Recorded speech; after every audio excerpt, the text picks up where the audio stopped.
Imagine you are in a situation whereby your own child has fever, and then the only medication that you have with you is PCM, paracetamol, 1 gram of PCM. And then you want to help your child relieve his or her fever with paracetamol. And of course, paracetamol is used to relieve fever, but then the dosage that you have is a gram and too much to help aid in your child's fever. What are you going to do? And that's exactly what I will be showing you how to do in this video, which is drug calculation. Hi everyone, and welcome back to Nursing with Jibril. In this video, I will be showing you how to do drug calculation using 3 main rules. We do not love mathematics, but then this is gonna be fun because this mathematics is what we are going to apply in life. 3 rules that we will be using today that will help us in our drug calculations are Fred's rule, Young's rule, and Clark's rule. Let us discuss Fred's rule. First, Fred's rule here is dealing with a child in months.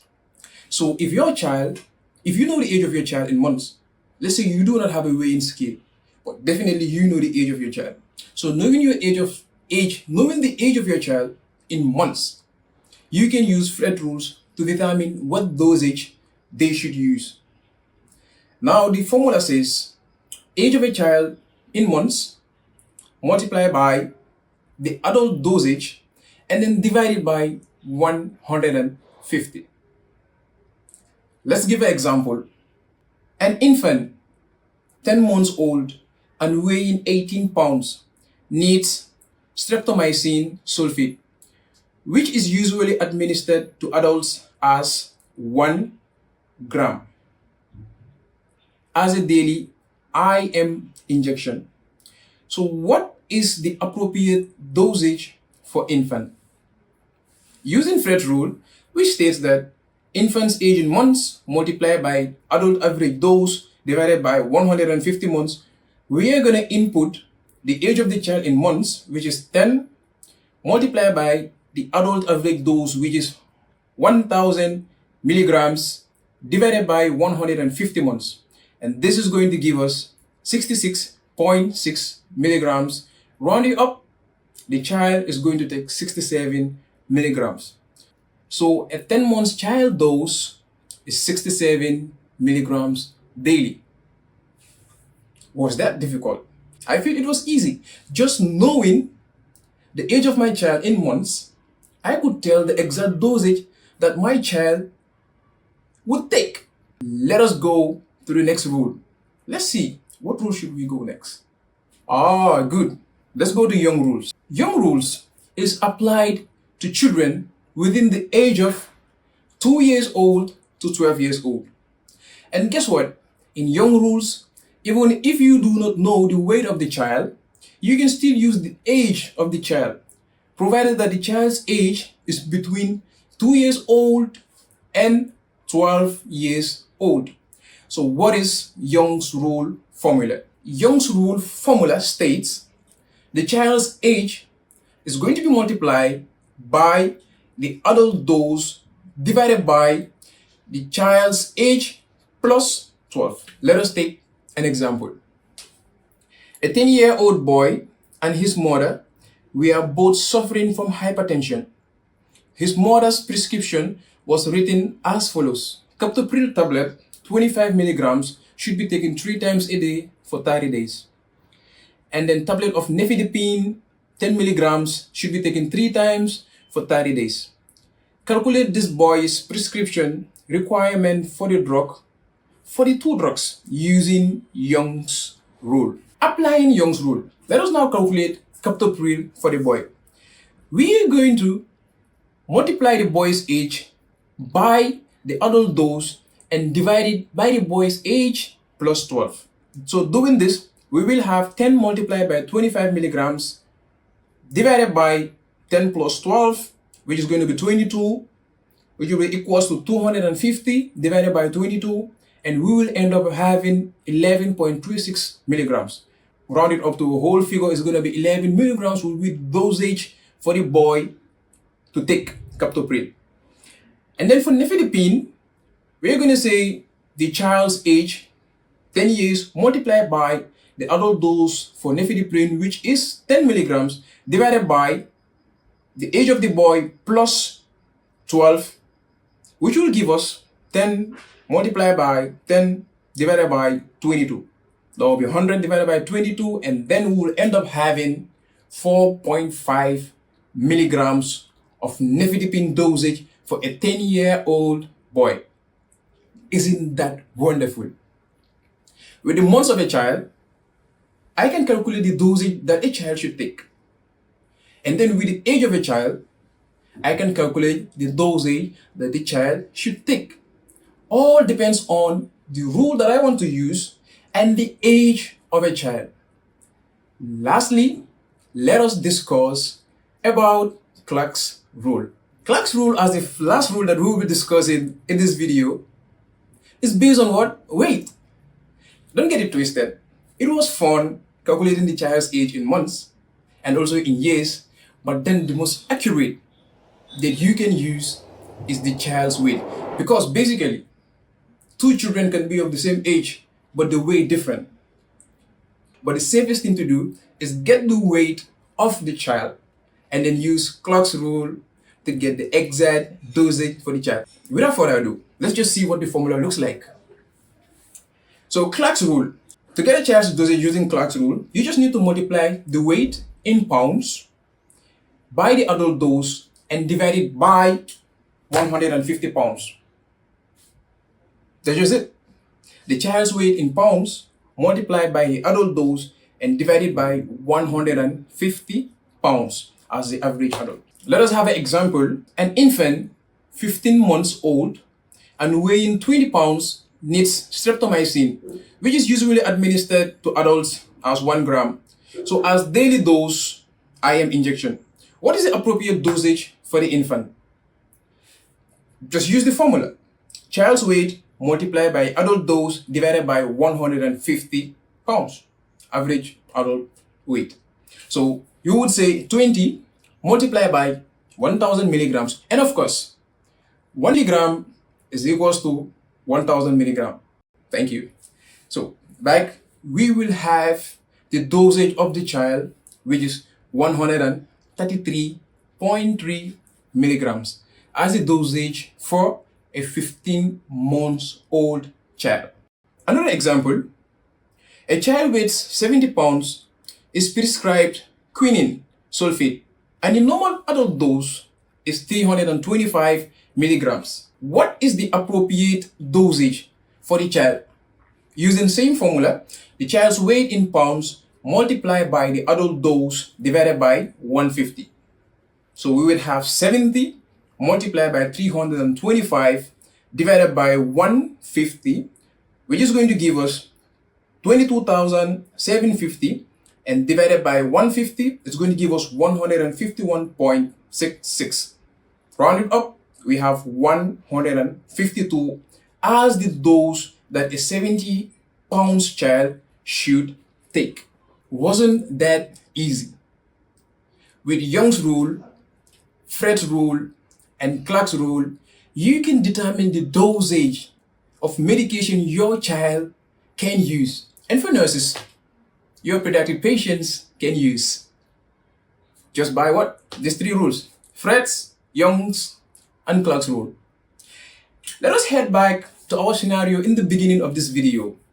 So, mothers, nurses, nursing students, previously we mentioned about you having a child that has fever and you want to help your child reduce the fever by giving your child PCM. The only PCM you had was 1 gram, which is also equivalent to 1000 milligrams. So how are you going to calculate the dosage of your child? From watching through all the rules, 3 rules of course, now I believe you can calculate the dosage of this child. You can as well pause the video, do some calculation yourself. Welcome back. Were you able to get the right dosage? Of course, I believe you did. Now let us calculate together. You do not know the weight of your child. You have no weighing scale, but yet you want to know the dosage to give your child. Let us choose now. We have to choose from Young's or we choose from Fred's, because they are the ones that you can use their formulas to calculate the dosage by using age. So what is the age of your child? Is it in months or is it in years? So if your child is within the age of years, we use Young's rule.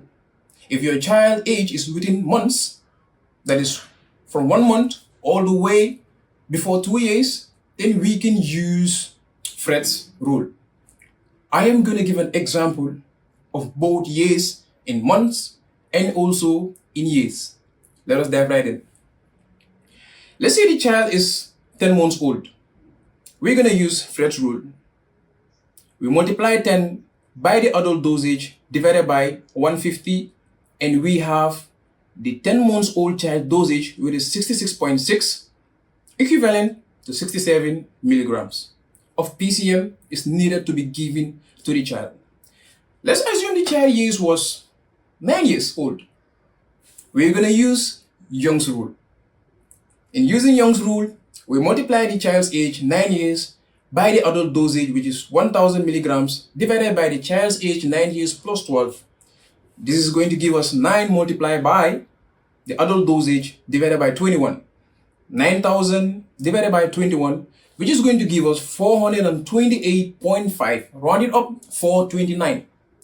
Now, if you wanted to administer this medication exactly by the dosage, a good example is the 67 milligrams of the child of 10 months old. So now, how are you going to administer the medication for the child? This is a good question for the nurses and the nursing students. Let us now think critically. We now know the dosage that the child has to take. But then, the PCM tablet, how can I break it? If I break it, it's going to shatter. I might have it in half. It's possible, but it's still going to shatter. I can have the exact milligrams that I am looking for. Now, this is an opportunity to crack up the brain. Take your time, pause the video, and crack the brain.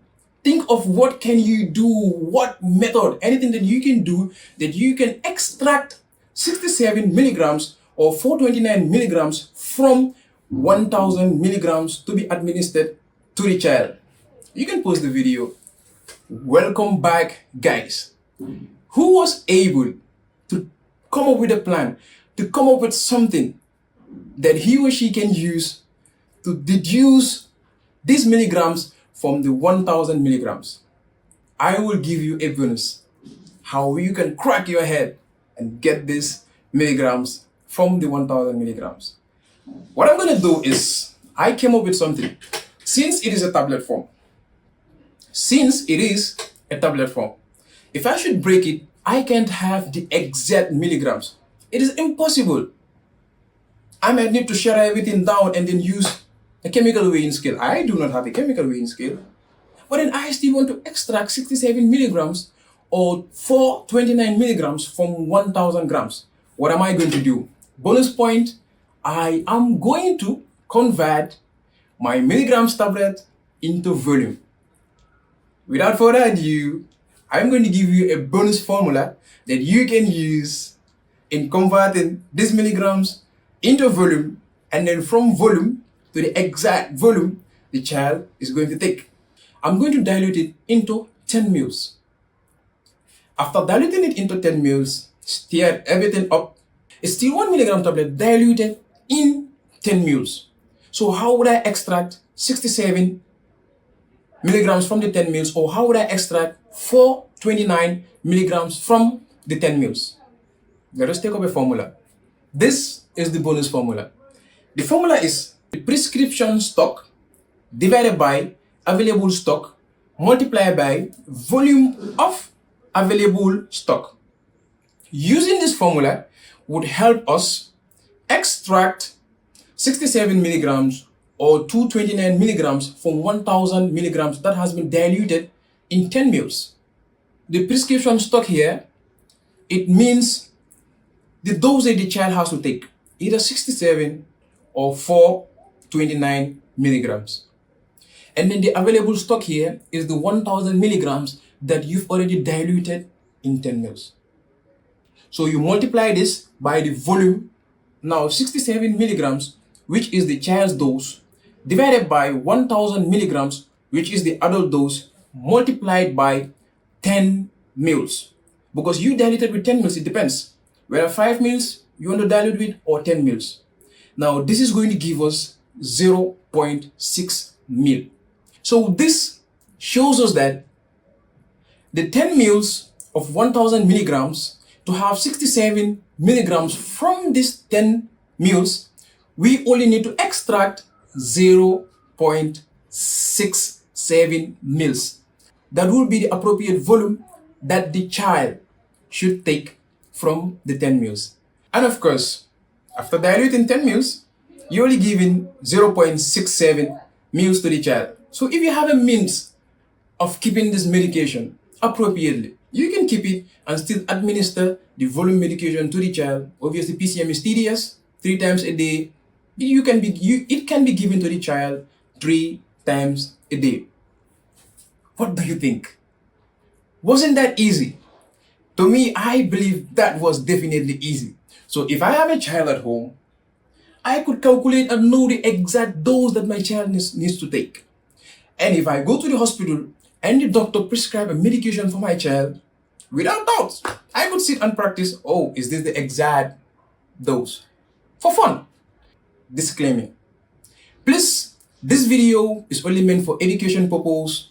If your child is sick or you are sick, visit the health center or call your physician for advice. Do you know that we can actually deduce a care plan for a patient like that? Let us do one. The subjective data, the patient said, my child has fever. Okay, you're right, my child has fever. In the objective data, you're going to do your finding, your physical assessment, and your vital signs. Let's say in your vital signs, the child's temperature was above normal, 37.5 degrees, above. Then, let's write our diagnosis. Our diagnosis could be risks for infection related to high temperature.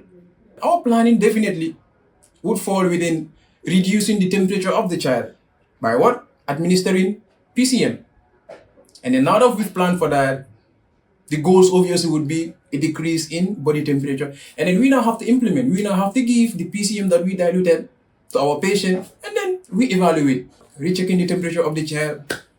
If you want to learn more about writing care plan, you can do so by watching my video, Care Plan in a Tabular Form, using the 5 nursing process components. Right up here, click it, and then you will learn more about nursing care plan. Thank you once again. See you in the next video.